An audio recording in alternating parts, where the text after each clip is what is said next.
Bom dia, Armando. Bom dia, tudo bem? Tudo, e o senhor? Tranquilo, graças a Deus. Que bom. Tem ido à aula Por enquanto só tem eu, mas eu digito, então. O pessoal está meio atrasado. Tem ido à aula presencial ou não? Da nossa sala, ninguém foi. Ninguém foi? Ah, legal. É perigoso mesmo, não é bom, não. Me diz uma coisa, tem estudado? Como é que estão as coisas? As dificuldades? Está tranquila? Tô tranquila. É? Está dando para estudar legal? Tá dando sim. Ótimo. Estou meio falando esquisito porque eu estou com uma pastilha na garganta, na boca. Problema de garganta, tomei vento nas costas aqui, não está legal. Olá, Isadora. Maria Eduarda, tudo bem? Bem, a gente vai fazer uma breve revisão. Bom dia, Bom Isadora. dia, Armando. De cilindro. Fazer alguns exercícios, recapitular. Semana passada não tivemos aula. Eu esqueci que não haveria aula. E de modo que hoje a gente dá uma pequena revisada nas coisas e depois segue para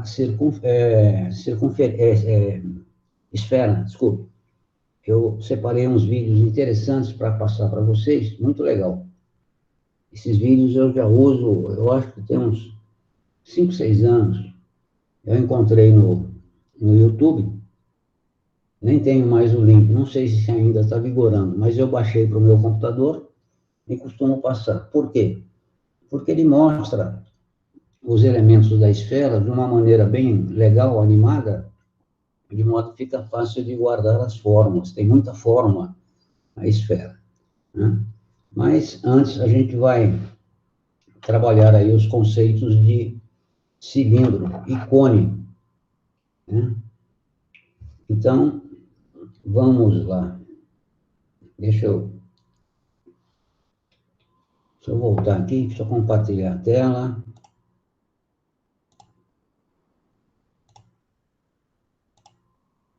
Está compartilhando aí?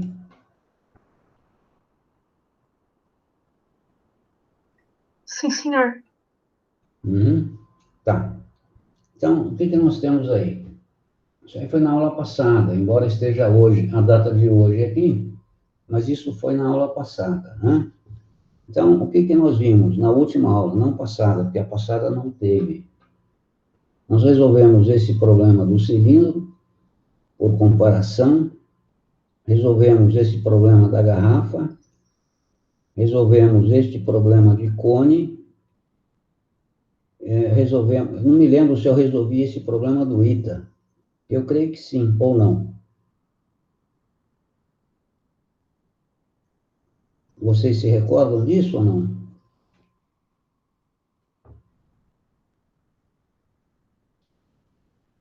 Alguém se lembra se eu resolvi esse problema? Acho que não, Armando. Não? Bom, então deixa eu... Não. Eu sinceramente não me lembro. Eu esqueci de ver a última aula. Mudou o horário, eu me perdi na coisa aqui, enfim. Mas eu devia ter visto a aula anterior. Eu vi a do terceiro, mas eu esqueci a de vocês. Bem, vamos discutir o problema aqui. Tem dificuldade não. É um problema do ITA, mas embora seja do ITA, né, não é grande coisa não. Então, normalmente a gente vê ITA, pronto, desiste, nem começa, né? Não é correto, porque muitos problemas que eles propõem são praticamente tranquilos de serem resolvidos, basta que você tenha alguns conceitos. Então, o que o problema fala? A superfície lateral de um cone circular reto corresponde a um setor circular de 216 graus. Bom, precisa ter o conceito de cone circular reto e de setor circular, quando planificado. Então, se eu pegar o cilindro, planificá-lo, ele vai gerar um setor circular de ângulo 216 graus. Se a geratriz do cone mede 10 centímetros, então a medida da sua altura em centímetros será igual a... Bom, como resolver o problema? Fazendo o desenho, né? Sólido geométrico, você trabalha fazendo desenho. Então, tá lá. Eu tenho um cone circular reto, ou seja, do vértice à base, eu tenho uma perpendicular, de modo a formar aqui um triângulo retângulo, onde um cateto é a altura, o outro cateto é o raio da circunferência que descreve a base, e a hipotenusa, que seria o terceiro lado, oposto ao ângulo reto, é a geratriz. Né? E ele fala que a geratriz mede 10 centímetros. Então, está aqui, 10 centímetros. E o que ele pede? Ele pede a altura. Então, ele pede a medida H. O que você sabe? Você sabe que, se planificar o cone, ou seja, vamos planificá-lo, cortando o cone aqui, né? Faz um corte na geratriz, em direção ao vértice, e abre o cone. Você vai ficar com esta seção. Vamos pintá-la, para ficar bonitinho. Então, você fica com esta seção. Isso aqui é o quê? É a superfície lateral do cone. É essa região aqui. Então, a superfície lateral do cone, planificada, gera este setor circular, cujo raio central aqui é 216. E nós sabemos que a geratriz do cone será o quê? Será o raio dessa circunferência maior. Então, eu tenho aqui que a geratriz é igual ao raio dessa circunferência. Vamos inverter aqui a posição. Eu vou colocar aqui R1 e vou colocar aqui R1, onde R1 é o raio que descreve a circunferência da base do cone. Então, nós temos lá, considerando o raio e a altura em centímetros, nós teremos o quê? Que 2πr, né, aquela relação que nós já discutimos em aula anterior, 2πr está para 360, ou seja, todo o comprimento desta circunferência está para o ângulo central, 360 graus. Tá? De modo que o 216, né? 216 estará para quem? Para este comprimento aqui. E quem é este comprimento aqui? Este comprimento vai ser o quê?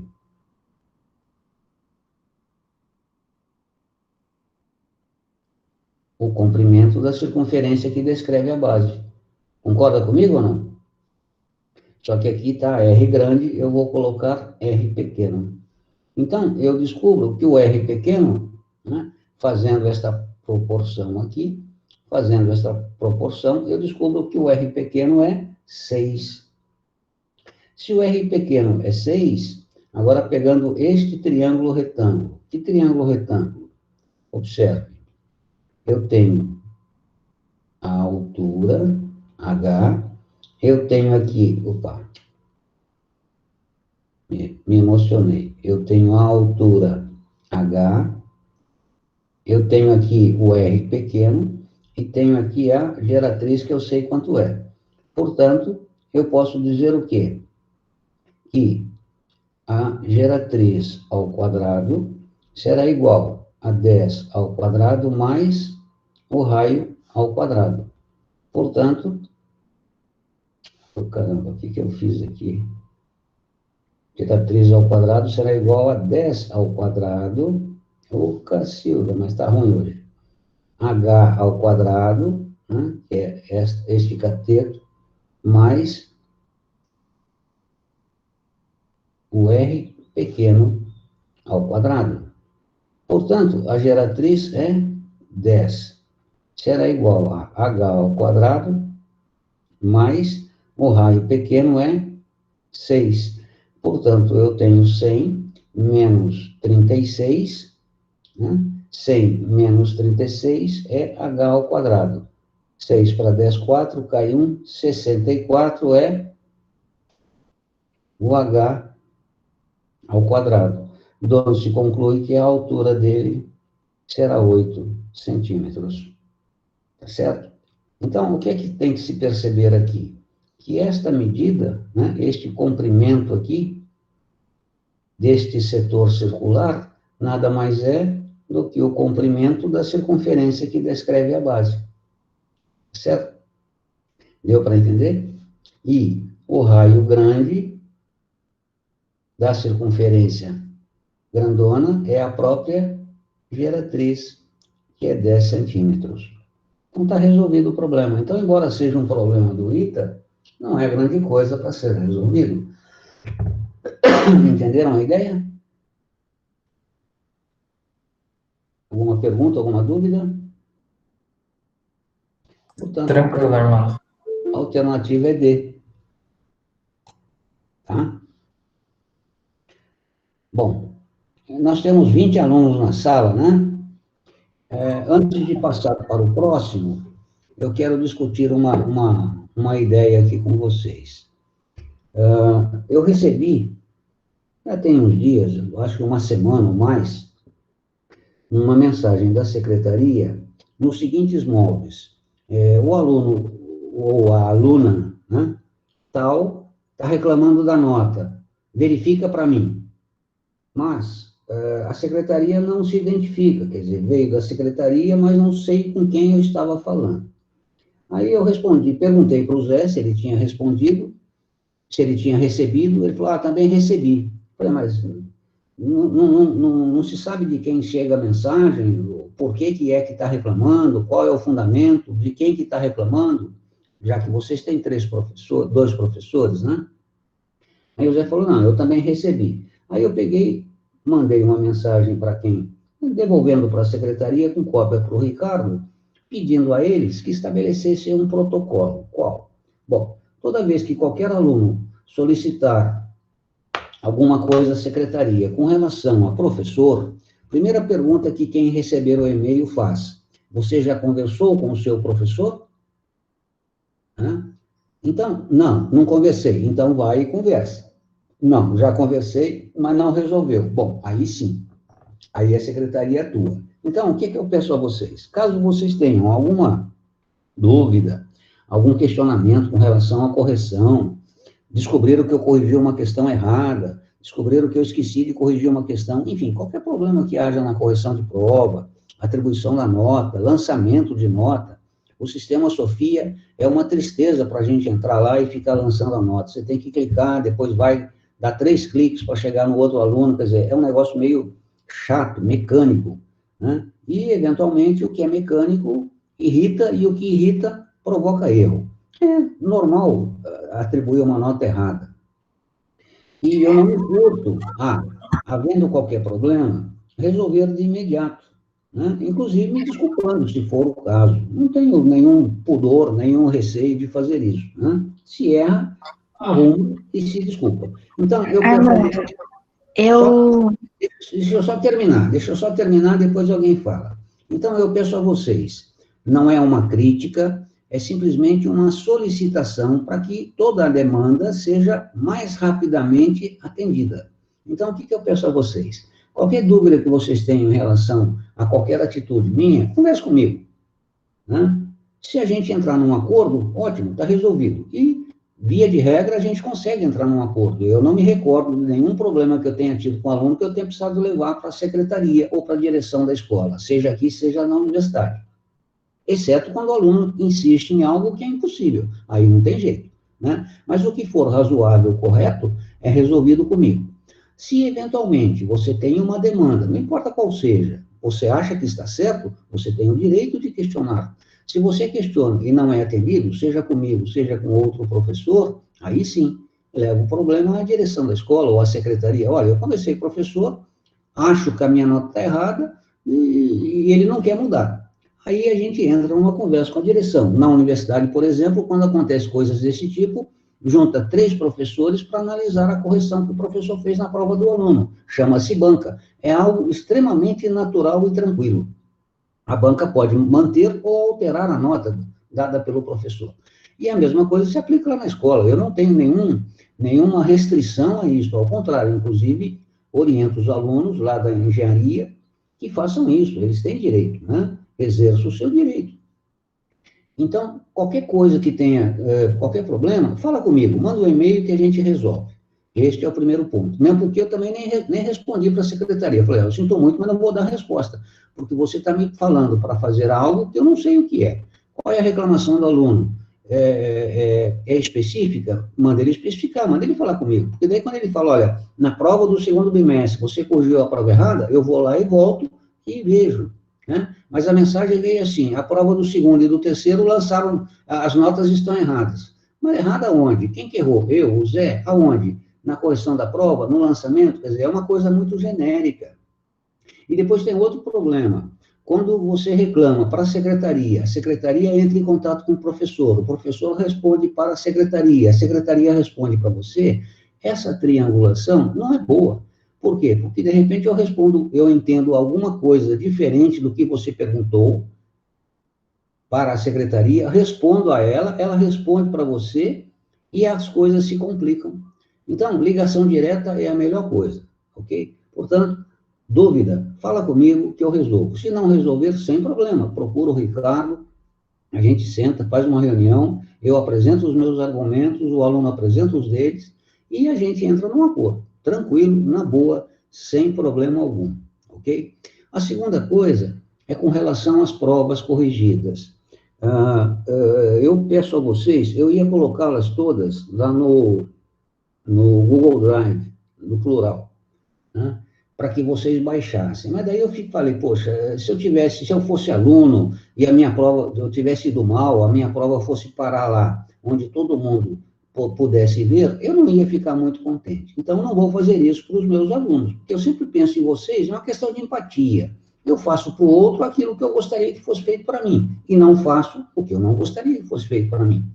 Então, aquele que tiver interesse na sua prova corrigida, manda um e-mail para mim, armando@unital.br, não tem como, que eu de pronto encaminho a prova corrigida a você. E aí, se houver algum problema, mesmo que seja agora, não tem dificuldade alguma, a gente arruma, a gente acerta, tá bom? Eu só não mandei por conta disso, porque eu não tenho o e-mail de todo mundo, e não teria como mandar individualmente, só se fosse de modo coletivo. E eu não quis expor ninguém, que de repente alguém pode ficar aborrecido e com razão, ok? Então, isto, reclamação, direto comigo. Pedido de prova, para a prova corrigida, também pelo meu e-mail, ok? E a gente resolve. Alguém quer falar alguma coisa? Eu não falei nada com a secretaria, não, mas eu mandei mensagem para você porque eu achei que tinha alguma coisa errada na prova. Porque quando o senhor corrigiu, e eu vi que tinha ido bem, assim, daí eu não fui bem, entendeu? A nota não foi boa. Daí eu perguntei para você no Facebook, eu mandei mensagem, mas acho que nem chegou, eu não entendi direito. Eu acho que não chegou, o senhor não viu, alguma coisa assim. Olha, eu vou ser claro para você, Tainá. Eu não tenho entrado no Facebook. Por quê? Porque antigamente eu entrava no Facebook para poder estabelecer uma negociação com vocês, com vocês e com a engenharia. Mandava material, enfim, era o meu canal de comunicação. Agora, com vocês, eu tenho o Google Meeting. Com a universidade, os alunos da engenharia, eu tenho o Microsoft Teams. Então, eu praticamente não tenho usado o Facebook. Confesso que eu não vi. Mas, por favor, mande para mim, para o meu e-mail, né? Manda direto para o meu e-mail, que eu mando a prova para você. E eu dou uma verificada, se estiver errado, a gente acerta e eu refaço a nota, sem problema. Mas eu falei isso não por sua colocação. Eu falei isso, foi o mesmo aviso que eu dei no terceiro ano e estou dando para vocês, só para evitar aborrecimento, porque senão, o que acontece? Aquilo que eu falei, a gente fica caçando o erro e não errou, perde-se um tempo danado, e vocês não têm ideia da quantidade de trabalho que a gente tem tido, porque remotamente a gente tem que se desdobrar para poder tentar atender todas as necessidades dos alunos, e eu não tenho só vocês, eu tenho as engenharias também. E da mesma maneira que vocês encaminham para o meu e-mail os trabalhos, enfim, as atividades, as engenharias encaminham. Então, são trocentos e-mails, às vezes, que a gente recebe e, de repente, um se perde lá no meio. A gente esquece de corrigir, esquece de considerar. Isso, às vezes, acontece. Não tem problema, tá? Mas manda para o meu e-mail, que aí é mais fácil de controlar a situação, porque tudo que tem ali eu atendo, e os atendidos eu já estou abrindo uma pastinha para não dar confusão e separando daqueles que ainda não foram atendidos, tá bom? Então, Tá bom, vou mandar. Faz favor. Bem, vamos então ao segundo problema do dia. Tá aqui, ó. Esse eu tenho certeza que eu acho que eu não fiz. Um ralador de queijo tem a forma, a gente está revisando cone e cilindro para depois passar para a circunferência, tá? Para quem chegou depois. Um ralador de queijo tem a forma de um cone circular reto de raio 4 e altura 10. O queijo é ralado na base do cone e fica acumulado em seu interior. Figura 1. Está aqui. Então, o queijo é ralado na base do cone, aqui seria a base, e fica aqui no seu interior. Aqui em cima tem uma telinha, né, que rala o queijo.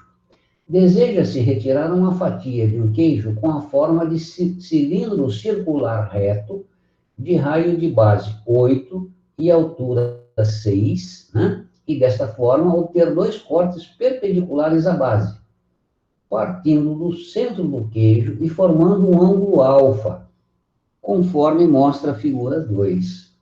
Então, o cara faz um corte aqui no queijo, faz um outro corte aqui no queijo, manja o corte, está imaginando aqui o queijo redondinho, você imagina o centro da superfície aqui de cima do queijo, que é uma circunferência, você faz um corte nesse sentido, um corte nesse sentido. É isso que está acontecendo. Dois cortes perpendiculares à base, né? De forma que o volume do queijo desta fatia, essa fatia que está saindo, corresponde a 90% do volume do ralador. Então, esta fatia vai ser posta no ralador para ser ralado e ela corresponde a 90% do volume do ralador. Nessas condições, quanto vale o ângulo alfa? Aqui probleminha infernal, né? Primeiro, para você entender. Para fazer não é tanto, mas para entender é complicado. Aquilo que eu falei, geralmente a gente tem um problema, a gente lê 3 vezes. A primeira para descobrir que não entendeu nada, a segunda para tentar começar a estabelecer relações, e a terceira para fazer um modelamento matemático. Então vamos de novo. Um ralador de queijo, está o bicho aqui, tem a forma de um cone circular reto, de raio da base 4. Então, o raio aqui é 4, portanto o diâmetro é 8, e a altura é 10. O queijo ralado, na base, rala-se o queijo aqui, esfrega o bicho aqui, né? Fica acumulado aqui no seu interior. Deseja-se retirar uma fatia de um queijo com a forma de um cilindro circular reto, está aqui, né? Cujo raio da base é 8. Então, se o raio da base é 8, isso aqui é 16, o diâmetro. E a altura 6, então a altura do queijo é 6. Esta fatia vai ser obtida por 2 cortes perpendiculares à base. Meto a faca aqui e meto a faca aqui, fazendo um ângulo alfa, né? De forma que o volume do queijo desta fatia, que vai ser posta no ralador, vai corresponder a 90% do volume do ralador. Nessas condições, quanto vale o ângulo alfa? É uma questão da FGV, tá? Então, vamos lá. Bom, eu tenho aqui o meu cilindro, com as informações que ele me passou, o raio da base é 4 e a altura é 10, né? Eu tenho aqui o queijo, com as informações que ele me deu, o raio da base é 8, né? Como eu havia dito, aqui é o centro, você mirou o centro com a faca e fez um corte perpendicular à base, tá? A altura do queijo é 6. E o que ele deseja é este ângulo alfa aqui. Este é o ângulo alfa que ele quer. Tá? Como resolver o problema? Bem, estabelecendo relações em centímetros cúbicos, né? Porque ele fala volume do ralador. Qual é o volume do ralador? Bom, o ralador é um cilindro. Qual é o volume do cilindro? É 1/3 da área da base vezes a altura. Qual é a área da base? Bom, a base é uma circunferência, né? Então, a área do círculo descrito por esta circunferência, πr². Quem é o raio? É 4. Então, 1/3 de π, 4 ao quadrado, vezes a altura, que é 10. Portanto, o volume que o ralador comporta, 160 π sobre 3. Ok? Note que ele não deu o valor π aproximado, você deve usar π. Já falei isso para vocês. Você só vai usar o decimal se ele sugerir. Usa π igual a 3, qualquer coisa do tipo. Bem, então já tenho aqui o volume do ralador. Qual vai ser desculpe, o volume da fatia do queijo? Bom, o volume da fatia do queijo está aqui, ó. Ele vai ser uma fração do volume desse cilindro, né? Qual é a área, qual é o volume, desculpe, de um cilindro? É a área da base vezes a sua altura, né?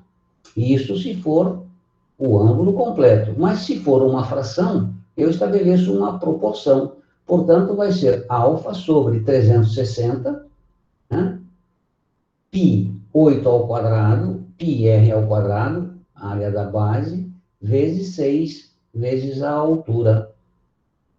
Então, o volume desse cilindro vai ser alfa sobre 360. Se eu quisesse o volume todo, seria 360 sobre 360. Mas como eu tenho só um pedacinho, um ângulo, é alfa sobre 360. π 8 ao quadrado vezes 6. Fazendo as continhas, eu tenho que o volume da fatia do queijo, 16 alfa x, né? Porque aqui o alfa é uma incógnita, e é ele que você deseja descobrir, sobre 15 graus, simplificando, né? Portanto, como o volume do queijo foi dado, que é 90% do volume do cilindro, e o volume do cilindro, do cone, do ralador, é 160 π sobre 3, então eu tenho que 160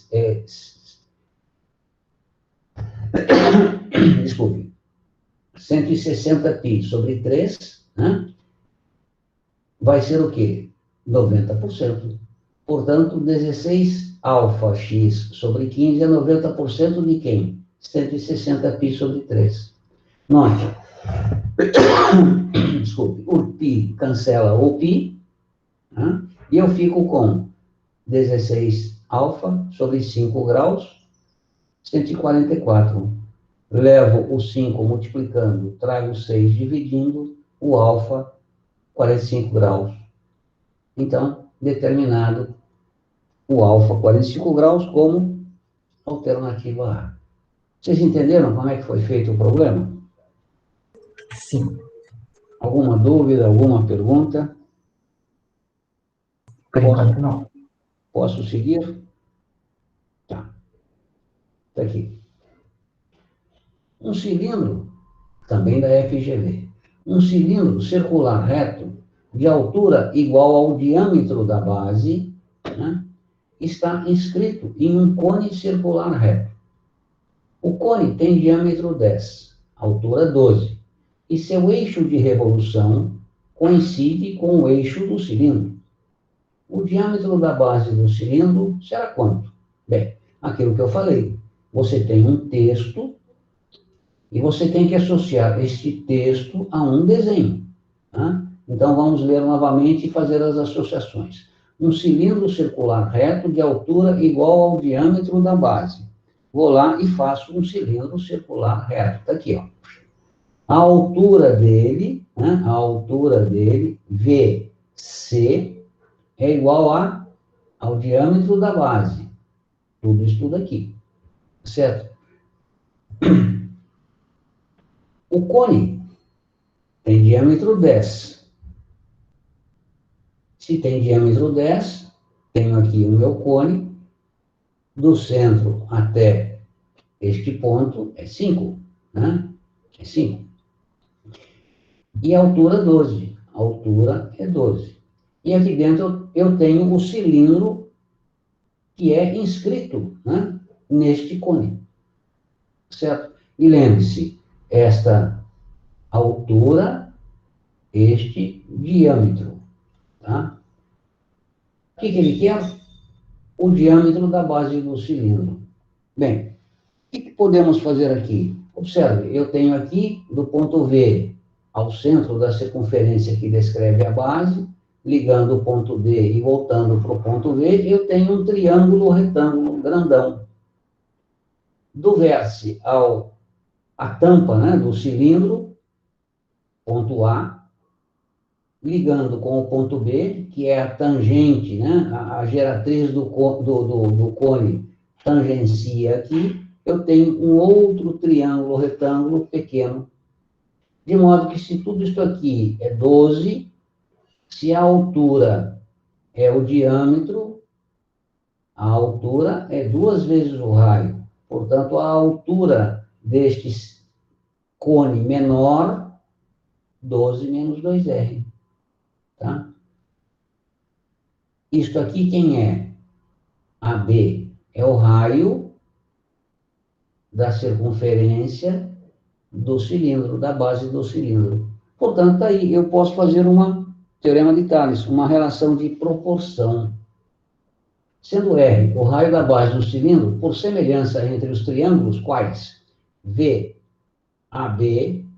o triângulo menor, que descreve o cilindro menor que está aqui em cima, e VCD, que é o triângulo maior, que descreve aqui o meu cone. Nós temos que a altura do cone menor, né, 12 menos 2R, está para o raio da sua base. Estou mexendo com este cone pequeno aqui, esse cone pequenininho aqui. Assim como a altura do menor está para o raio do menor, assim como a altura do maior estará para o raio do maior, que é 5. Pronto, tem aqui uma proporção. R é a minha incógnita, isolo R é 30 sobre 11. Se R é 30 sobre 11, né, o que ele quer? O diâmetro da base do cilindro. Mas quem é R pequeno? É o raio do cilindro. Portanto, o diâmetro da base do cilindro será o dobro de R. Portanto, 60 sobre 11. Alternativa B. Entenderam a jogada do problema? Ou seja, você tem aqui um triângulo maior e você tem ali um triângulo menor. E você estabelece a altura tanto pode ser do menor para o maior, como do maior para o menor. Aí não interessa. Eu posso fazer a altura do maior está para a altura do menor, uma outra forma de resolver o problema, né? A altura do maior está para a altura do menor. Assim como, se eu peguei do maior, fui para o menor, devo pegar do maior, assim como o raio do maior estará para o raio do menor. Lembrando que o raio do maior é 5, eu tenho aqui, de novo, uma outra forma de resolver o problema, né? Certo? Leva para lá, 12R, levo para lá multiplicando. Então, vai ficar 60 menos 10R. Trago para cá, 22R, será igual a... É isso mesmo? Errei na conta. 12R, 5, 10, 10R. Então, fica 22R é igual a 60. Portanto, R vai ser igual a 30 sobre 11. Tá aqui, ó. Se o R é 30 sobre 11, o diâmetro será 2R. Portanto, o diâmetro será 60 sobre 11. Note que eu cheguei no mesmo lugar fazendo uma relação diferente, mas não interessa. O que é que você tem aqui? Você tem retas paralelas cortadas por transversais. Teorema de Tales. Então, não importa como você faça a proporção, desde que você mantenha a relação, tipo, do maior para o menor. Do maior para o menor, não tem problema algum. Entendido a resolução do problema, minha gente? Sim, é só difícil, sei lá, imaginar essa figura aí, mas depois que você pegar ela é fácil. Exatamente, você tocou no ponto. Qual é o ponto? O que nós chamamos de modelagem matemática, né? Que é fazer o desenho. E como é que você faz isso? Aí é fundamental. Você tem que ler o problema, entender as palavrinhas que vem no problema, né? O que é diâmetro? Diâmetro é o dobro do raio. O que é um cone circular reto? O que é um cilindro circular reto? Né? O que é uma figura inscrita na outra? E fazer o desenho. Essa é a primeira dificuldade. Mas, qual é o seu norte? O seu norte será sempre. Não esqueça disto. Já eu tenho falado isto há um bom tempo. Qual é o seu norte? O seu norte é buscar isto aqui. Triângulos retângulos. Você sempre, ao fazer um desenho, você vai buscar triângulos retângulos. Por quê? Porque dele você conhece certas relações que propiciam descobrir outras medidas interessantes. Então, desculpe, ao interpretar o texto, associando a uma figura, né, você tem que ter os conceitos que o texto envolve e, essencialmente, ao fazer a figura, você tem que buscar triângulos retângulos ou triângulos, né, retângulo, para poder usar Pitágoras. Se não conseguir retângulo, porque a figura não gera, você tem que buscar retângulos proporcionais. Quer dizer, você tem que conhecer as medidas de um para levar para as medidas do outro. Ou, coincidentemente, hoje, lá no terceiro colégio, eu usei um problema de matrizes, que era um problema de geometria, e o problema sugeria um triângulo, os dados sugeriam um triângulo de ouro, 3, 4, 5. Só que ele não dava 3, 4, 5, ele dava medidas proporcionais, ou seja, ele dava a medida 16, 25 e 9. E você tinha que sacar que 16, 25 e 9 geraria um triângulo retângulo, que, por sua vez, seria proporcional ao triângulo de ouro. Então, o triângulo retângulo, ou relação de proporção entre triângulos, é a chave para 90%, no mínimo, dos problemas de geometria. Certo? Mas você tem razão. O texto é o fundamental. É o que derruba muita gente. Mais alguma consideração? Não? Então, tá aqui. Acho só isso mesmo. Tá. Eu tinha feito uma animação aqui, mas tá aqui, ó. Um copo tem a forma, vamos ver se vocês conseguem resolver este para mim, olha só. Um copo tem a forma de um cone com altura 8 centímetros. Então, eu tenho um copo, né? Alguém já comeu aqueles raspadinha? Tem tipo uns conezinhos de chocolate que vende hoje em dia, que tem esse formato também. Eu era mais humilde. História da minha vida. Era eu criança, estudava no Estadão, num tempo que para você estudar em escola pública, você tinha que fazer exame para entrar, e se você reprovasse 2 anos consecutivos, você jubilava. O que era jubilar? Era levar um pé no traseiro, né? O cara falava, olha, vai achar outro canto, porque você tem que dar lugar para outro estudar no seu lugar, na escola pública. Então, era assim. E era o ginásio, ou seja, a 8ª série. Eu devia ter o quê? 13, 14 anos de idade. E tinha o seu Benê, que era um sujeito que vendia pipoca e raspadinha. O que era raspadinha na porta da escola? Era uma pedra de gelo, onde ele, com uma lâmina, raspava aquilo lá e colocava num cone de papel. Era um conezinho de papel, botava aquele gelo ralado. E aí ele tinha umas garrafinhas emborcadas, né, na carrocinha dele, que tinha lá xarope de laranja, xarope de groselha, xarope de limão, e você pedia o sabor que você queria, né? Era uma delícia. Coisa vagabunda, mas me traz boas lembranças da minha infância, adolescência. Então, tá aqui. Um cone, altura 8 centímetros e raio de base 3, portanto, o diâmetro 6. Queremos enchê-lo com quantidades iguais de suco e de água. Ou seja, você quer botar uma quantidade de suco e uma quantidade de água. Igual.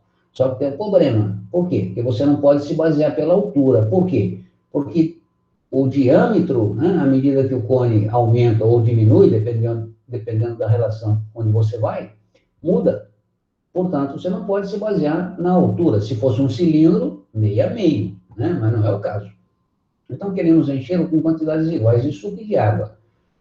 Para que isso seja possível, a altura X atingida pelo primeiro líquido, não interessa qual você vai colocar, se é o suco ou se é a água. A altura X atingida pelo primeiro líquido deve ser de quanto? Para que o volume superior seja igual ao volume inferior. Vocês conseguem resolver isso para mim? Posso tentar. Vamos lá, então. Tenta aí, todo mundo, vamos ver. Não adianta eu ficar falando aqui e vocês ouvindo aí e a coisa não funciona.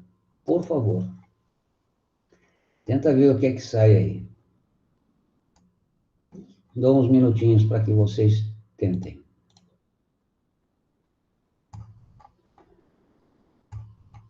Qualquer dificuldade é só falar aí que a gente tenta auxiliar aqui.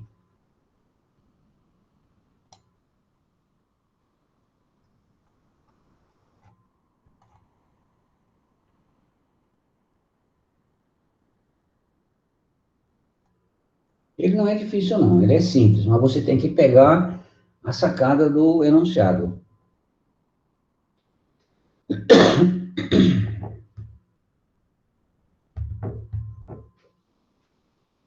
Um instante, eu vou pegar uma pastilha para botar na boca, que a minha garganta está me incomodando.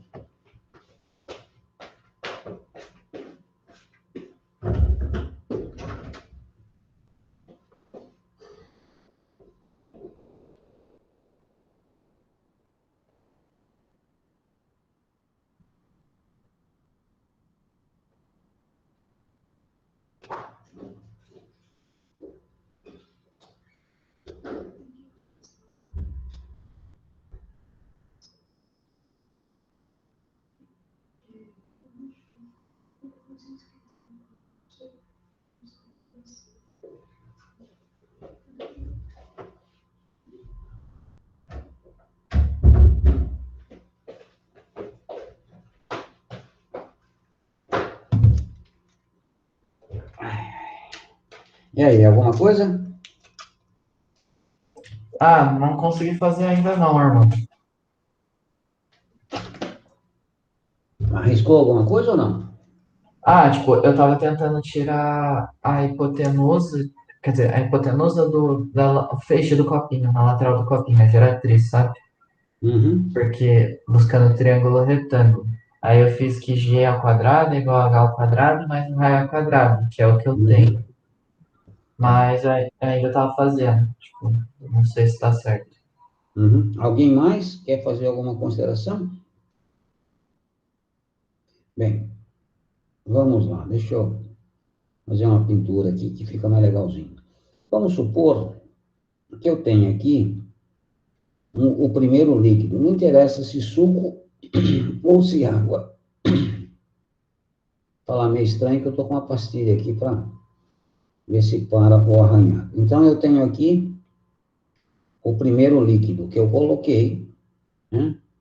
Altura X. Tá aqui. O que que eu sei? O que que o problema fala? O problema fala que o volume do suco, né, dividido pelo volume do copo, qual vai ser a relação?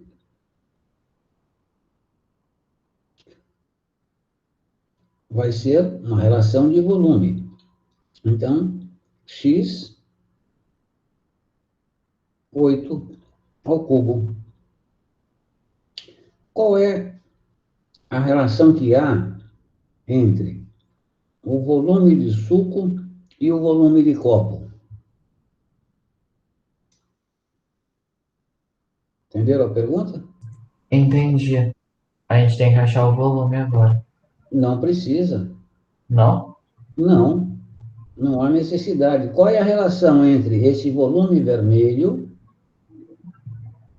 e o volume azul? Tá. Veio o problema. O vermelho é uma parte do copo. Ah, quantidades iguais, então eles têm o mesmo volume. Olha, exatamente, olha a pegadinha aí, né? Ele fala, queremos encher com quantidades iguais de suco e de água. Então, não interessa quem você põe aqui e quem você põe ali. O que interessa é que o volume do cone será ocupado por metade água, metade volume, né? Metade do volume água, metade do volume suco. Então, a relação entre o volume do copo e o volume do suco vai ser o quê? De 1 para 2. Portanto, isto aqui é de 1 para 2. E aquilo ali, x sobre 8 ao cubo. Pronto. Olha que coisinha simples, né? De modo que fica 1 meio vai ser igual a x ao cubo. 8 vezes 8 é 64. 64, 8 vezes 4, 32, 516. Né? Portanto, eu tenho que levo para lá dividindo, 516 dividido por 8, vai dar... Não, está errado alguma coisa aqui, peraí. Errei na conta. Ô, Cacilda. Então, eu tenho 64 vezes 8, eu não sei multiplicar ainda. 8 vezes 4, 32, vão 3, 5 vezes 6. Ô, Cacilda, não é possível. Vamos lá, fazer de novo. Olha a letrinha do capeta, ó. Aqui é 8. 4 vezes 8, 32. Vão 3. 6 vezes 8, 48. 512. Portanto, aqui é 512. De onde se conclui que x ao cubo será, passando para o outro lado, 512 dividido por 2. E eu tenho que x ao cubo vai ser igual a 256. E aqui é cubo, não é quadrado. Então, x ao cubo, 256. O x vai ser quem? A raiz cúbica de 256. Simplificando isto daqui, o x será igual a 4 raiz cúbica de 4, né? Portanto, a alternativa é E. Então, tá aí. O que que você tem que sacar aqui? É que há uma relação entre o volume do suco e o volume do copo, supondo que eu coloquei suco aqui embaixo primeiro. Né? Então, 1 para 2, quer dizer, o volume do suco é metade do volume do copo. O volume do copo é 1 mais 1, quer dizer, um líquido mais um líquido. Portanto, é 2, ou seja, de 1 para 2. Se eu relaciono o volume, aqui está outra pegadinha, tem que ser elevado ao cubo. Se eu relacionasse a altura, unidade, seria 1 somente. E se eu mexesse com área, não é o caso, seria quadrado aqui. Lembra que eu expliquei para vocês lá no início do nosso trabalho. Então, é um problema simples, desde que você entenda o que é que está acontecendo aqui. Ok? Alguma pergunta? Beleza, valeu, Arnaldo. Tá aqui. Opa, isso aqui não era para fazer isso. Esse problema aqui é interessante. Ó. Vamos lê-lo e entendê-lo. E ele não tem conta também. Esses probleminhas sem conta são os mais xaropinhos, porque eles envolvem uma abstração e entendimento do texto. Se você não consegue abstrair e entender a coisa, você provavelmente vai fazer coisa errada. Então, está aqui. Uma garrafa cilíndrica, né? Se é cilíndrica, o raio da base é uma circunferência, está fechada, contendo um certo líquido que ocupa um certo volume dentro da garrafa. Note que ela não está cheia, né? Então, a garrafa está fechada, contendo um líquido que ocupa quase completamente seu corpo. Meio exagerado isso aqui, mas tudo bem, conforme mostra a figura. Suponha que para fazer medições, você disponha apenas de uma régua milimetrada. Você vai medir as coisas aqui. E só dispõe de uma régua milimetrada, né? O que ele pergunta? Aí vem a pergunta, isso aqui é do Enem. Para calcular o volume do líquido que está contido na garrafa, quantas medições deverão ser realizadas? Claro que o menor número possível, né? Então, eu tenho lá a situação. De novo, uma outra coisa interessante para você tentar entender o problema e buscar a solução é você imaginar a coisa acontecendo, ou então você fazendo. Então, imagina você aí sentadinho sobre a mesa, você tem uma garrafa, aqui uma garrafinha, minha garrafinha de água, ela não está cheia, ela está com água até por aqui, eu já bebi um bocadinho quando eu abri, né? E eu quero saber qual é o volume. E eu disponho aqui de uma régua, né, para fazer as medições. Então, como é que eu vou calcular o volume do líquido contido na garrafa com o menor número de medições possíveis? Quem é que consegue imaginar a solução? Com uma medição? Com duas medições? Com três medições? E assim vai. Acho que é com duas. Por que com duas? Porque você tem que tirar o raio e a altura. Então, se eu medir o raio, tá, e se eu medir a altura? E o que é que eu faço com isso? Você pode jogar na fórmula do volume, que é Volume PR do, quadrado vezes a altura. volume do quê? O volume da garrafa, do cilindro, na verdade. Ah, então você falou a palavrinha mágica agora. Como é que você explicaria? Observando a garrafa, percebo que aqui é um cilindro. O volume do cilindro é a área da base vezes a sua altura. Portanto, medir o diâmetro, né, da base, eu consigo o raio. Medir a altura do líquido, eu tenho a altura. Jogo na fórmula e mato o bicho. Então, está feito o problema. Quero o volume. Primeiro, vou medir o diâmetro da base, né? Depois, eu meço a altura de líquido que a garrafa comporta. O volume do cilindro, porque esse trenzinho aqui é um cilindro, é πr² vezes h, onde r é a metade do diâmetro da base e h é a altura do líquido. Portanto, meço o diâmetro de base, meço a altura do líquido. Quantas medições? Duas.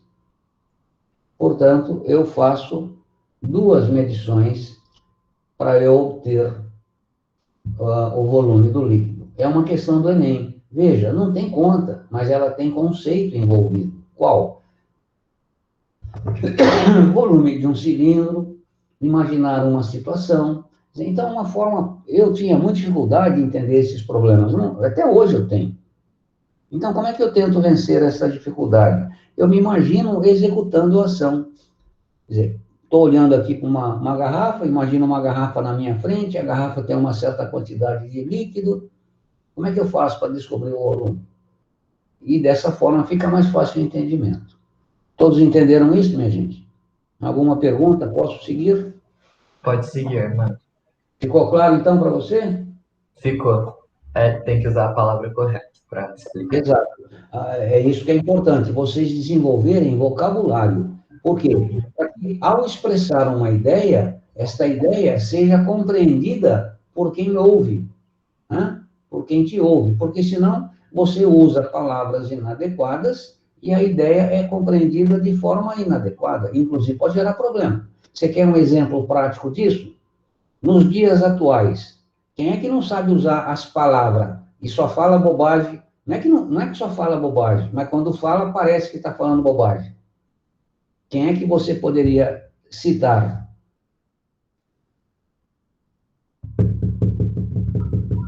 Citar para resolver esse problema? Quem é que, ao falar, desconhece o uso das palavras mais adequadas atualmente? Aparece na mídia e tudo mais. Nosso presidente? O nosso presidente. Né? Ele fala umas coisas interessantes, só que ele usa umas palavras sem noção. Pô. Né? Outro dia ele falou, no meu governo a gente vai acabar com a Lava Jato. Pô, mas peraí, como vai acabar com a Lava Jato? O que ele queria dizer? Quando ele falou, eu entendi. Eu falei, pô, esse cara é muito burro, não é possível ele dizer uma coisa dessa. Mas ele quis dizer, no meu governo, eu vou acabar com a Lava Jato porque não vai ter motivo para ela existir. Por quê? Porque no meu governo vai ter corrupção. Foi esse o entendimento que eu fiz, mas eu sou um cara razoavelmente inteligente e conheço o presidente que a gente tem, que é um trapalhado. Então, eu associei uma coisa com a outra, falei, pô, não é possível, esse cara não está querendo dizer o que está, né, a maioria imaginando. Aí vem os jornalistas e pegam a coisa pelo lado trocado, pronto, uma semana ele tendo que se explicar. Então, veja o cuidado que você tem ao usar as palavras, para que as palavras reflitam exatamente o seu pensar, porque senão as coisas se complicam. Você quer ver um outro exemplo português que muita gente fala errado? Duas coisas. Fazem 20 anos. Puta, dói na orelha quando eu escuto fazem. Não fazem, faz. Faz 20 anos, faz 30 anos, etc. E outra coisa que me dói na orelha também é quando um cara está falando, o outro concorda com aquilo que ele está falando e retruca. Legal, as minhas ideias vai de encontro à sua. Mas ele está querendo dizer que ele pensa a mesma coisa que o outro, só que o jeito que ele falou, se a minha ideia vai de encontro, o que é ir de encontro? É se chocar. Se choca é porque é oposto, né? Então, se eu quero concordar com alguém, as minhas ideias vão ao encontro das suas e não de encontro, né? Ou seja, o uso das palavras é fundamental. É a seção matemática, também é cultura, tá bom? Que me perdoe, é o professor de português. Quem é que dá aula para vocês? É Inês? O Geraldo. A Marinês foi ano passado. Ano retrasado, na verdade, não é. Então, tá aí. Matemática também é cultura e é sempre bom explicar as coisas. Mais um probleminha, voltando para a ideia da garrafa, né? Vou voltar aqui para que você veja a garrafa. Tá aqui, ó. Esta é a garrafa. Então, fica de olho nesta garrafa aqui, tá? A referência é ela. Para calcular a capacidade total da garrafa, lembrando que você pode virá-la, o número mínimo de medições a serem realizadas é... Professor, não entendi. Bom, então, eu fiz aqui um desenho. Eu não sou muito bom de desenho, mas eu brinco de vez em quando. Então, tá aqui. O desenho que reproduz aquela garrafa do problema anterior. O que ele quer agora? Calcular a capacidade total da garrafa. Ou seja, qual é o volume desta garrafa? Aí tem problema. Por que tem problema? Porque encolheu o biquinho que não está com líquido também. Desculpe, o som truncou aqui no meu computador, eu não entendi. Por favor, repete. Porque além do líquido, tem essa parte vazia, eu acho que ele quer saber também, não é? Ele quer saber qual é o volume da garrafa, o quanto de volume a garrafa comporta. Qual é o problema que aparece aí?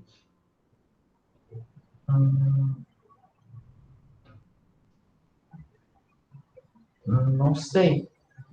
Sabe sim. Está com preguiça de pensar. Não é possível que não saiba, pô. Como é que você vai calcular o volume que cabe nessa garrafa? Calculando a altura e o raio. Tá. Mas o raio é constante? Acho que é. Você não entendeu o que eu perguntei. Eu perguntei o seguinte: o raio da base é constante em toda a altura da garrafa? É. Claro que não. Aqui, ó. É verdade. Aqui, ó. Esse pontinho, deixa eu fazer uma cor diferente aqui.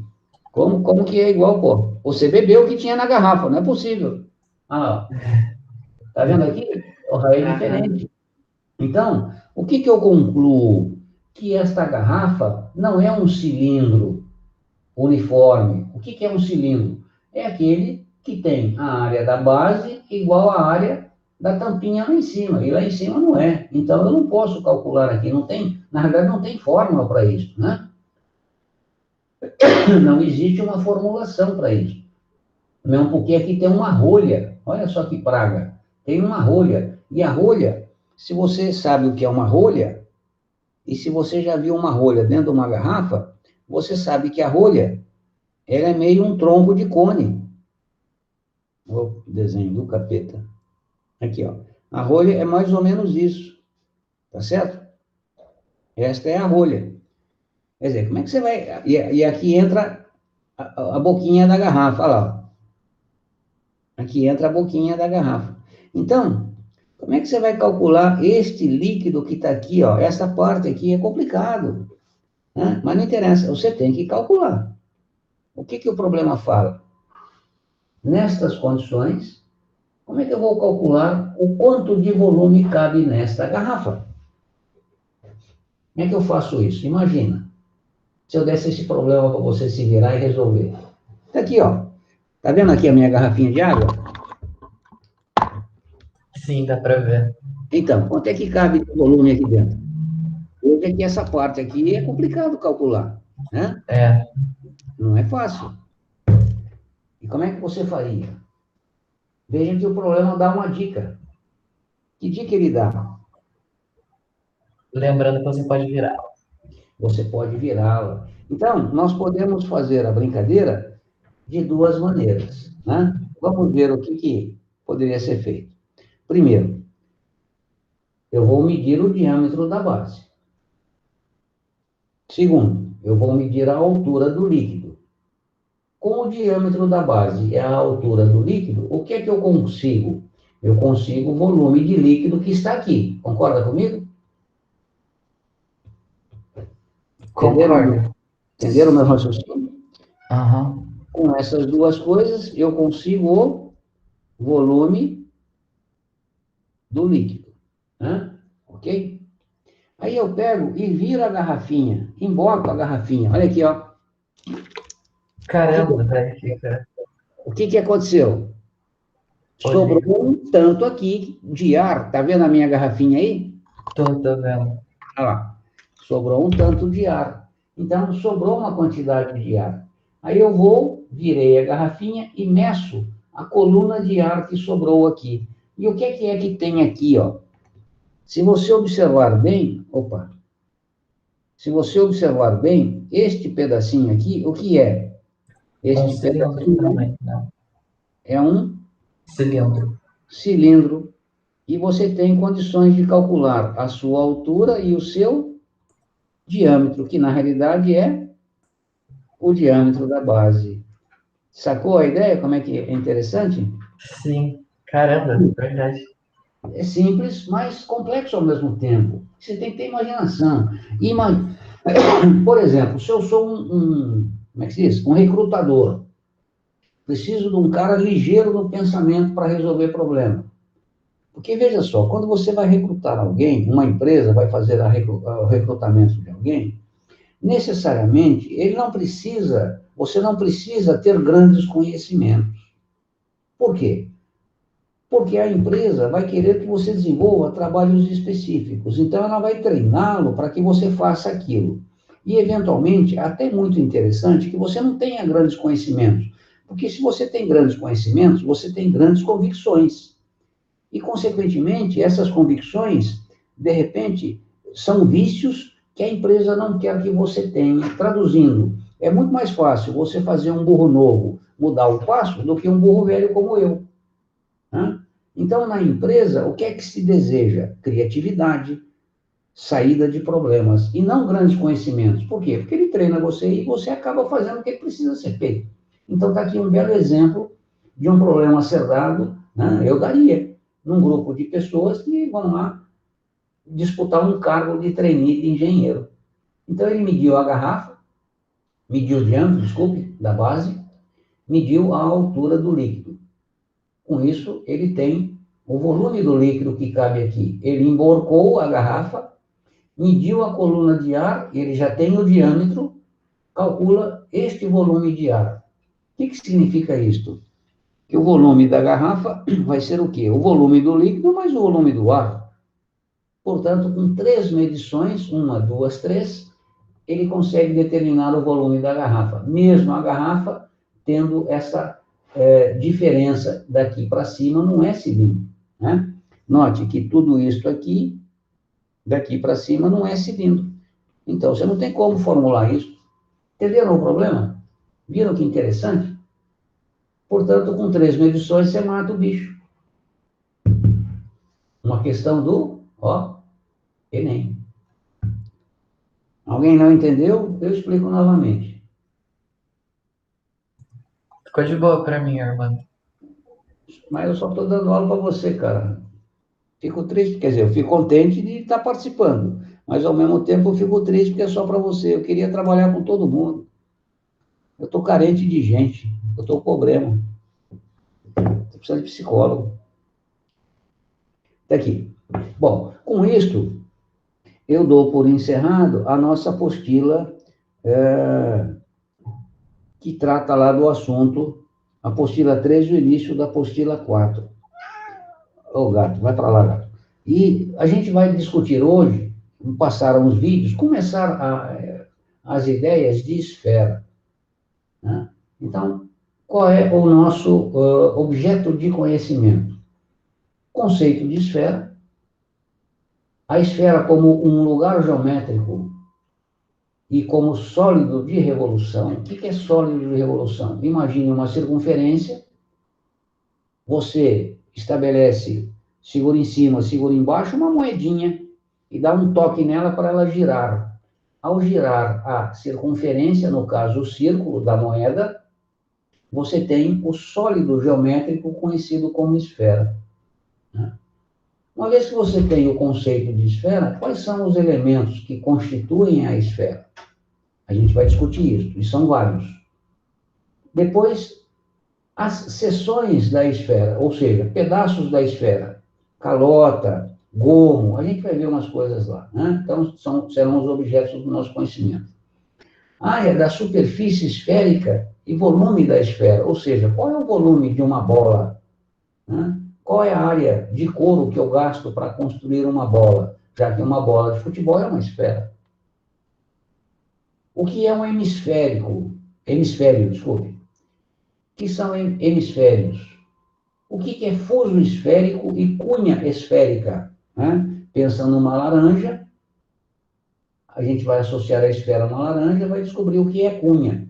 Quem já comeu mexerica sabe do que eu estou falando. Um gomo da mexerica é uma cunha, né? E habilidades para isso? Bem, aí são habilidades que você já vem desenvolvendo. Quais? As que discutimos na aula de hoje. Interpretar e localizar objetos que estejam no espaço, trazê-los para o plano, ou seja, a partir da representação tridimensional, representá-lo bidimensionalmente, né? Então, você vem do espaço para o plano, por quê? Porque no espaço você tem 3 dimensões. Tá aqui, ó. Eu creio já ter discutido isso com vocês antes. Quando você está no espaço, você tem o eixo X, você tem o eixo Y e você tem o eixo Z. O que é isso? Imagine a sala que você está ocupando aí, você está numa posição no espaço sala.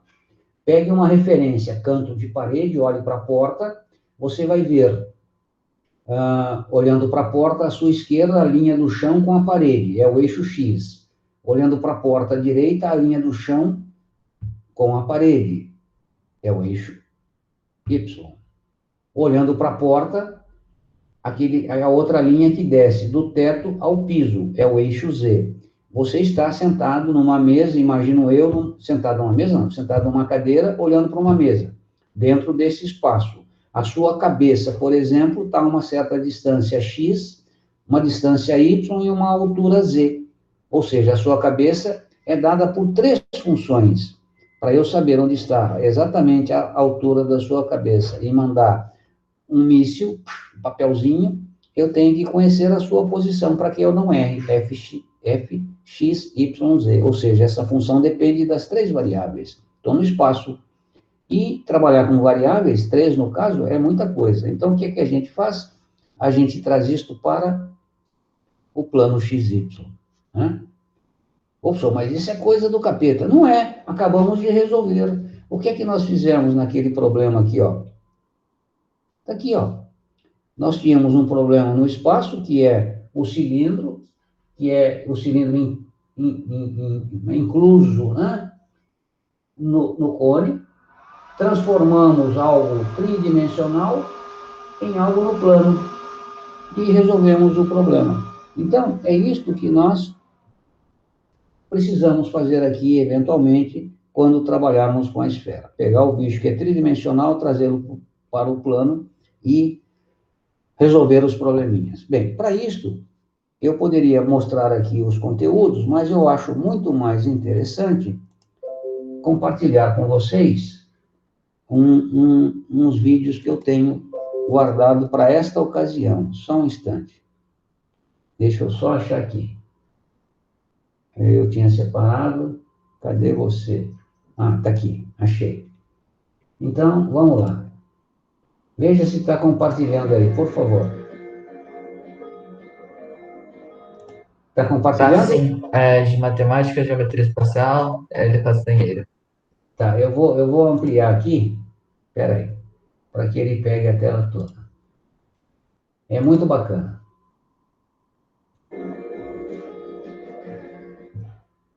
Olá, pessoal. Meu nome é Hélio Castanheira e hoje vamos ver as... Não precisa copiar nada, não, que eu vou postar no plural o vídeo para depois deixar lá para vocês, tá? Preste atenção e assista. Em geometria espacial. Vamos começar a aula com uma experiência famosa e de um cara muito famoso, a experiência de Arquimedes. Arquimedes foi um matemático, físico, que viveu há mais de 2000 anos, né, na Grécia e fez inúmeras descobertas. E uma delas eu vou mostrar para vocês aqui nessa aula. Aqui, ó. Foi o que Arquimedes fez. Arquimedes construiu um cilindro que nós chamamos de cilindro equilátero.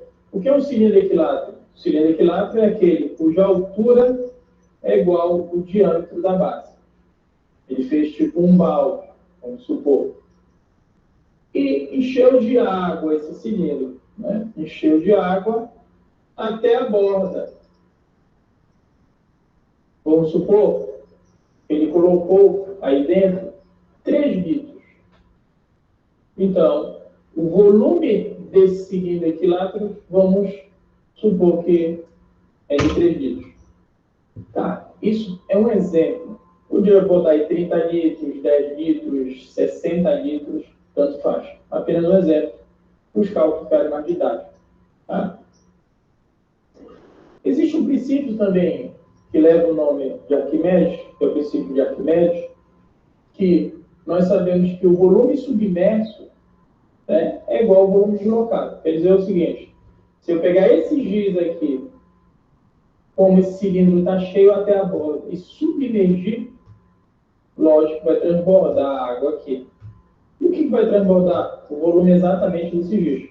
Se eu pegar esse relógio aqui, né, e submergir o relógio aqui, vai transbordar o volume do relógio. Tudo bem? Fazer uma pausa aqui. Alguém já ouviu o nome Eureka? Já. Sabe o que é que significa? Não, só sei que você fala quando você descobre alguma coisa. Exatamente. Então, é exatamente isso que ele está falando aí, foi o que aconteceu, pelo menos diz a lenda, né? Um rei mandou fazer uma coroa de ouro, maciço, e mandou o sujeito lá, o ourives, fazer a coroa. O cara pegou, depois de um tempo, entrega a coroa. Aí o rei ficou meio ressabiado, e queria saber se a coroa, né, todo o ouro que ele tinha entregue a ourives tinha sido usado para fazer a coroa dele. E aí ele lançou um desafio no reino, né? Ele queria saber se todo o ouro, tantos quilos de ouro, foi usado para fazer a coroa. Pesa a coroa. Sim, mas a coroa estava pesando a mesma quantidade que o ouro. Só que, eventualmente, poderia ter misturado o ouro com outro material não tão valioso, né? E aí, Arquimedes, que era um sábio da época, se envolveu na resolução do problema. E aparentemente, inicialmente, ele não encontrou a solução do problema. Lá um dia, ele entrou numa tina, né, que é um balde grande, para tomar banho. E a tina estava quase que totalmente cheia de água. Quando ele entra na tina, o que acontece? O que ele acabou de falar. A água transborda. E aí ele sai correndo pela rua, peladão, como veio ao mundo, segundo a lenda, gritando, eureka, eureka, eureka. Ou seja, encontrei a resposta. Como assim? O problema era saber se a coroa tinha sido feita com ouro maciço. Ele conhece a densidade do ouro, etc, etc, né? Então ele sabe que se ele foi usado ali 3 quilos de ouro para fazer a coroa, se ele colocasse dentro de um recipiente que comportasse um certo volume, o volume transbordado era o volume de ouro usado na coroa do rei. E aí ele ganhou o prêmio lá. Então está aí o que ele cita aqui, é o tal do princípio de Arquimedes que gerou a famosa frase eureka. O que foi que Arquimedes pensou? O objeto que eu botar aqui, o volume vai transbordar. Então, para calcular o volume da esfera, eu vou botar uma esfera aqui. Mas não é qualquer esfera que eu vou submergir. Eu vou submergir uma esfera inscrita. Então, vamos lá. Foi o que Arquimedes fez. Inscreveu uma esfera nesse cilindro. Quando é que uma esfera está inscrita em um cilindro? Quando ela tangenciar a lateral interna toda do cilindro e tangenciar essas duas superfícies, que são paralelas também, equivalentes à superfície da base, que é um círculo. Tá? Quando ele fez isso, logicamente, transbordou um certo volume, né? E o volume que transbordou, como eu falei ainda agora, é o volume da esfera. Tudo bem? Se eu submergir essa esfera, transborda o volume da esfera. Vamos supor também que esses cilindros, Arquimedes pegou um cilindro milimetrado. Vamos dizer, 1 litro, 2 litros e até a borda 3 litros.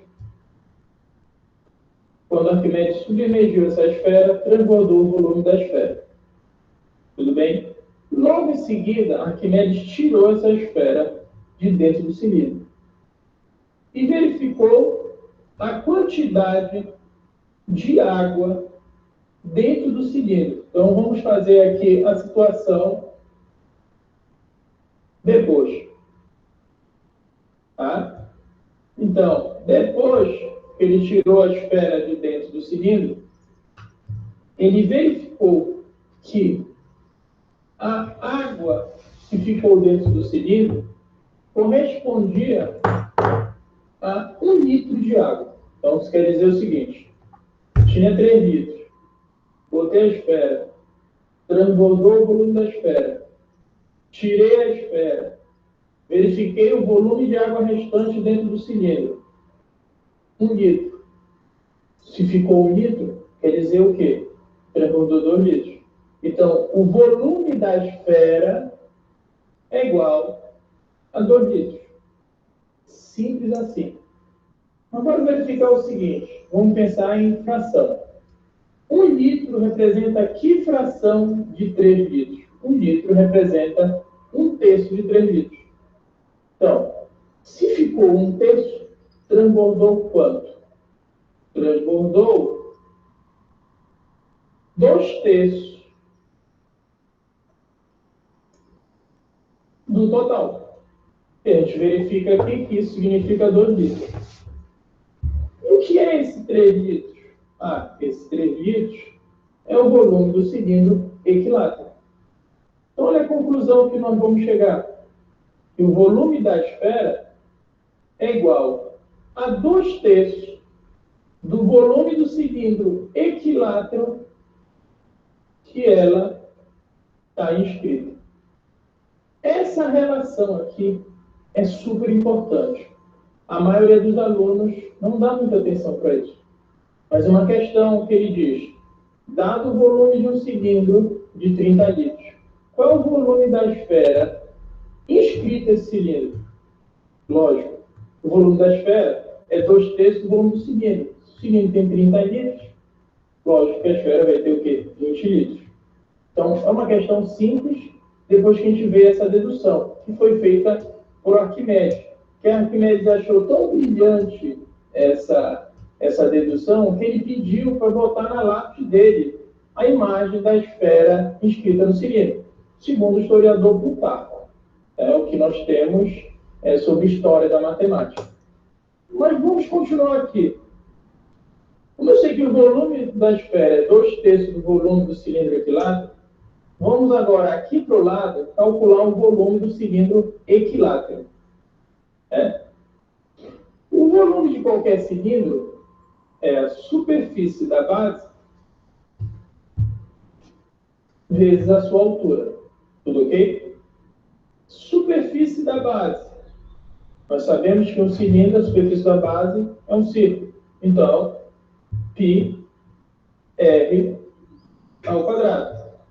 Ok? Nós sabemos também que o cilindro equilátero, a altura é igual a quanto? 2r.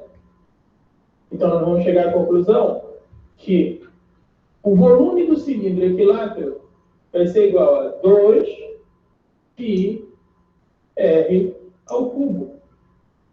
Isso é o volume do cilindro equilátero. Vamos pegar essa expressão aqui e vamos voltar e botar bem aqui. Então, o volume da esfera, né, vai ser igual a 2/3 de quem? Do volume do cilindro equilátero, calculado ainda há pouco, que é 2πr ao cubo. Logo, vamos chegar à expressão que o volume da esfera é 4/3 de πr ao cubo. Isso aqui nós chamamos de fórmula. Então, qual é a fórmula do volume da esfera? O volume da esfera é 4/3 de π ao cubo, onde π é um número irracional, que é 3,1415 aproximadamente, e R é o raio da esfera. Então, o que a gente descobre aqui? Que o volume da esfera depende única e exclusivamente do raio dela. Ok? Voltando para Arquimedes. Mas na época, vai dizer assim, Arquimedes já sabia o valor do π? Sim. Segundo o livro de matemática, História da Matemática, Arquimedes foi um dos primeiros a calcular o volume aproximado do π. Ele sabia, Arquimedes, na época, que o π valia aproximadamente 3,14. Então, olha lá. Essa é uma maneira bem simples, para a época, isso aqui era alta tecnologia. Então, segundo os registros que nós temos, Arquimedes foi o primeiro humano a calcular com uma extrema exatidão o volume de uma esfera, dado o raio dela. Mas eu quero chamar a atenção, né, para essa relação, não somente para essa forma. Algumas questões vêm em cima dessa relação. O volume da esfera é 2/3 do volume do cilindro equilátero.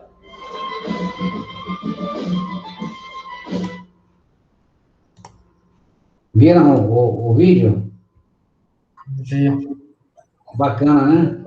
Achei legal, principalmente Muito simples. a historinha da Eureka também que você contou. Eu sabia disso. Exato.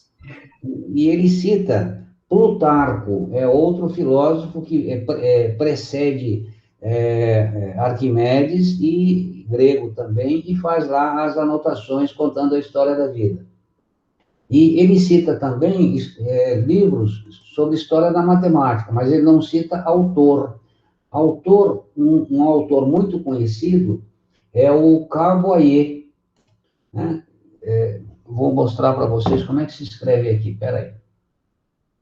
É um livro muito legal. É chato de ler, porque ele é muito técnico, mas tem algumas passagens interessantes. Carbonnier. Esse é o nome dele, tá?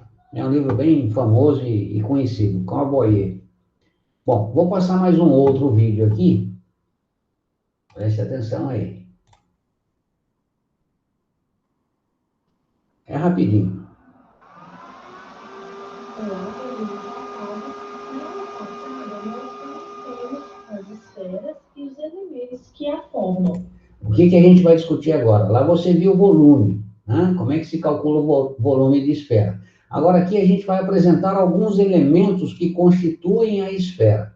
Veja lá, depois eu vou dar esta aula, desenvolver esses conceitos, mas uma vez que você já os tenha visto, é muito mais fácil de assimilar. Então veja lá. Nessa aula, nós vamos aprender a calcular as áreas e o volume de uma esfera. E também vamos resolver um exemplo. Vamos começar pela área da esfera. Para a esfera, pessoal, nós determinamos apenas a área da superfície da esfera. Essa área é igual a 4πr ao quadrado. Então, por exemplo, para uma esfera de raio igual a 2 centímetros, a área da superfície será igual a 4π vezes o raio ao quadrado, que é 2. A área, então, será igual a 2 ao quadrado é 4, vezes 4, 16π centímetros quadrados, ok? É simples assim. Uma observação. O mais correto aqui não é área, e sim superfície. Né? Por quê? Porque se trata de um sólido tridimensional. E como é que se chega nessa forma? Bom, em cálculo diferencial integral, nós calculamos isto, né? Eu estou terminando meu curso e neste curso de cálculo eu demonstro como se calcular, só que eu preciso de conhecimentos avançados. Não é o caso, então vai ter que se guardar aí a fórmula, tá? Mas é superfície lateral e não área. O volume também é bem simples. O volume de uma esfera é igual a 4/3 de πr ao cubo. Então, para uma esfera de raio igual a 2 centímetros, o volume será igual a 4/3 vezes π vezes o raio, que vale 2, ao cubo. O volume, então, será igual a 2 ao cubo é 8, vezes 4, 32, sobre 3, vezes π centímetros cúbicos. Aqui uma observação. Ela fala, o volume da esfera é muito simples, 4/3 de πr ao cubo. Mas peraí, onde é que veio isso? Então, esta aula que eu estou mostrando para vocês é um contraponto em relação à videoaula que eu mostrei anteriormente. Ou seja, é como não fazer. Isso aqui é como não fazer. Por quê? Onde é que veio esse 4/3 de πr ao cubo? É simples, desde que você saiba. Claro, se o raio é 2, é só botar 2 aqui, pô. Qualquer Zé Orelha sabe fazer essa conta na altura do campeonato. Então, não tem nada de simples. Então, esta aula é justamente para mostrar que tem coisa boa e tem coisa muito ruim na internet. Que tanto para calcular a área quanto para calcular o volume, a única medida que nós temos que determinar é a medida do raio, ok? Então, agora vamos resolver um exemplo relacionando todas essas equações que nós vimos até este momento. Neste exemplo, nós temos o seguinte: a partir do centro O de uma esfera, foi determinada uma seção, sendo que a área dessa seção é igual a 25π centímetros quadrados. Essa seção se encontra a uma distância de 4 centímetros do centro O. O exercício nos pede para determinar a área e o volume da esfera. Aqui eu vou parar. O que é isso aqui? Lembra que eu comecei a minha fala dizendo que nós vamos pegar algo tridimensional, trazer para o plano, e a partir do plano resolvido aqui, extrapolar para o tridimensional? Então, eu vou fazer a tradução do que está escrito aqui. Imagine aqui uma laranja. Ao invés de olhar aqui e ver uma circunferência, imagine aqui uma laranja. Imagine, pelo menos assim, era o que a minha mãe querida fazia para mim, né? Na hora depois do almoço, ela descascava a laranja. Eu tinha preguiça de descascar a laranja e ela descascava a laranja para mim. E geralmente, quando ela descascava a laranja para mim, ela cortava a laranja para que sobrasse uma tampinha, né? E, então, imagine uma laranja descascada e você cortou aqui em cima, num plano, exatamente plano paralelo ao plano da base, cortou a laranja. Tirou a tampinha, olhou para aquela seção que sobrou na laranja, é esta seção que mede 25 pi centímetros quadrados. E que raio de seção é essa? É uma circunferência, né? Ou quase uma circunferência, né? Então, ela mede 25 pi centímetros quadrados. E esses 4 centímetros aqui, imaginando a laranja, imaginando lá o centro da laranja, do centro da laranja, subindo até a face do corte, da tampinha, tem 4 centímetros. Imaginando do centro da laranja até a face, né, a casca que foi retirada, você tem o raio da circunferência que descreve a laranja, né? Então, é isso que o problema propõe, tá? Mas eu não interessa aqui agora a solução. O que interessa, que eu quero que vocês vejam, é exatamente isto. É você entrar com as fórmulas e sair fazendo conta. Olha só, não tem o menor nexo. Então, não é legal isto, né? Ou seja, esta aula é um contraponto àquela aula anterior. Mas serviu para que eu pudesse explicar a história da laranja. Finalmente, o último vídeo. Vamos lá.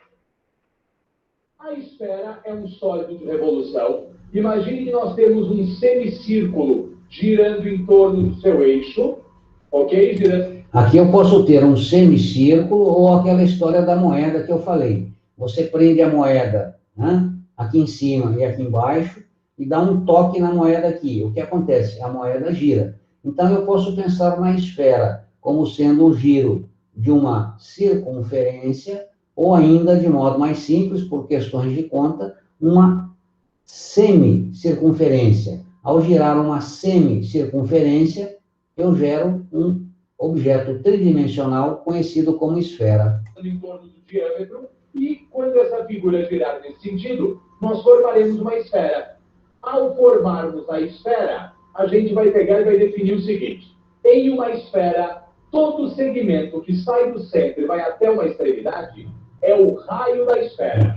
Observe, qualquer círculo que intercepte a esfera e tenha centro no centro da esfera é determinado círculo máximo da esfera. Isto aqui é o círculo máximo da esfera, tá?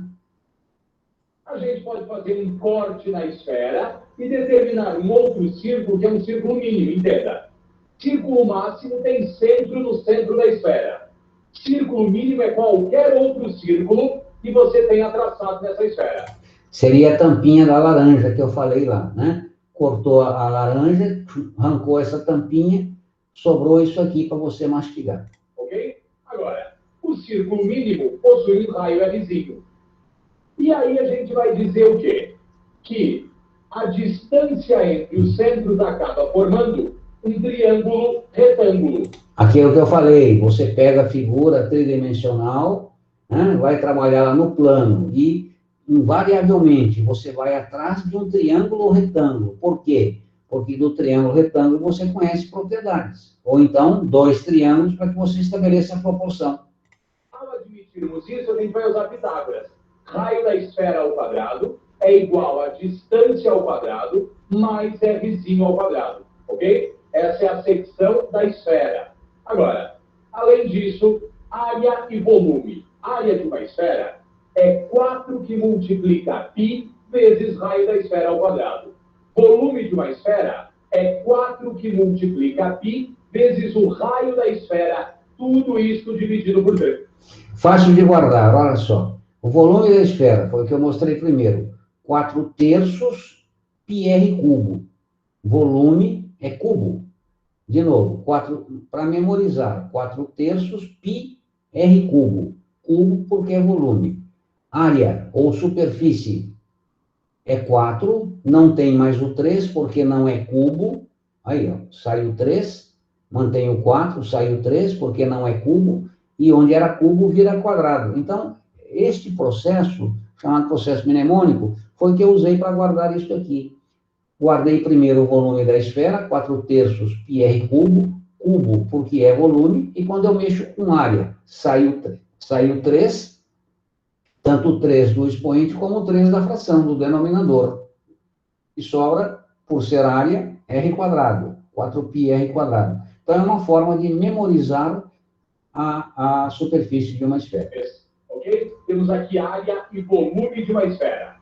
Além disso, eu preciso de falar a respeito das partes de uma esfera, ou dos elementos da esfera.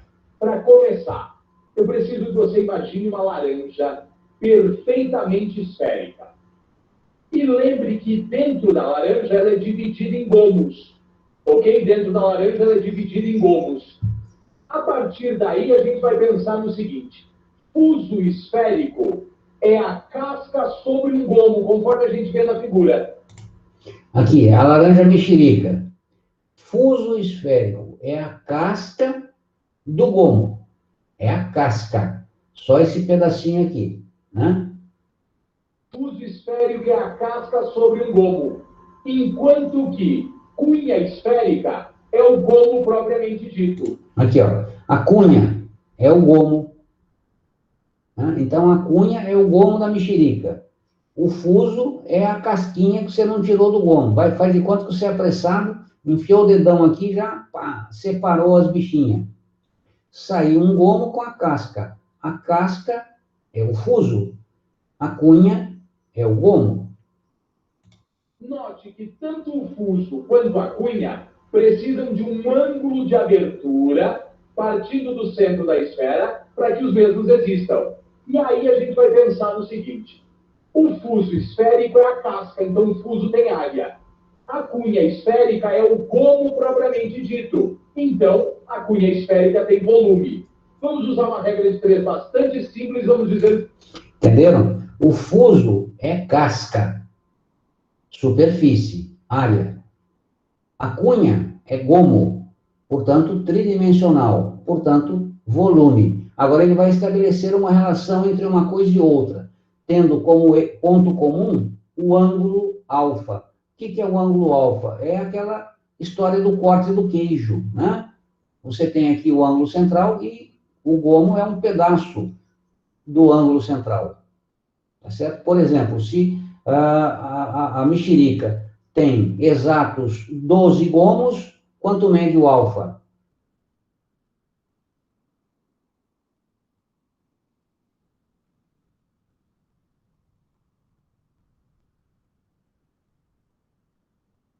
Hein?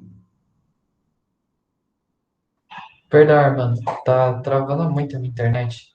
Se a mexerica tem 12 gomos, É 360 por 12. 30 graus. Né? Então, o ângulo alfa, esse ângulo alfa teria 30 graus. 30 graus. Ele vai estabelecer uma relação entre o fuso e a cunha. A área do fuso e o volume da cunha, tendo em comum o ângulo central. Tá? Para 360 graus, um giro completo, nós teríamos a área da esfera toda.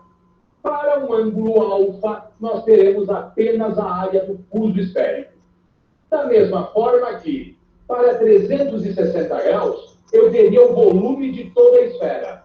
Para um ângulo alfa, eu vou ter apenas o volume da cunha esférica. Ok? Para um ângulo alfa, nós teremos apenas o volume da cunha esférica. Em seguida, precisamos falar da calota esférica. Observe, calota é quando nós cortamos fora uma tampinha da esfera, ok? A grosso modo, cortamos fora uma tampa da esfera, e aí a gente vai observar o seguinte: essa tampa vai ter uma altura. Essa tampa onde foi feito o corte tem um círculo mínimo ali, que vai definir um raio Rzinho. E haverá um raio original, que é o raio da esfera original. Qual é a área da calota esférica? A área da calota esférica é 2π, que multiplica raio da esfera vezes a altura da calota. Enquanto que o volume de uma calota esférica é π, que multiplica a altura da calota, tudo isso dividido por 6, e multiplicando 3 vezes raio do círculo menor ao quadrado mais a altura da calota elevada ao quadrado, ok? Então, nós temos aqui área de uma calota esférica e volume de uma calota esférica. Além da calota esférica, a gente vai ter o quê? Vai ter a zona esférica. Imagina que nós tiramos uma calota esférica em cima e uma calota esférica embaixo. Ao retirarmos isso, nós ficamos com o seguinte, perceba, raio original da esfera, um raio 1 e um raio 2, que não precisam ser necessariamente iguais.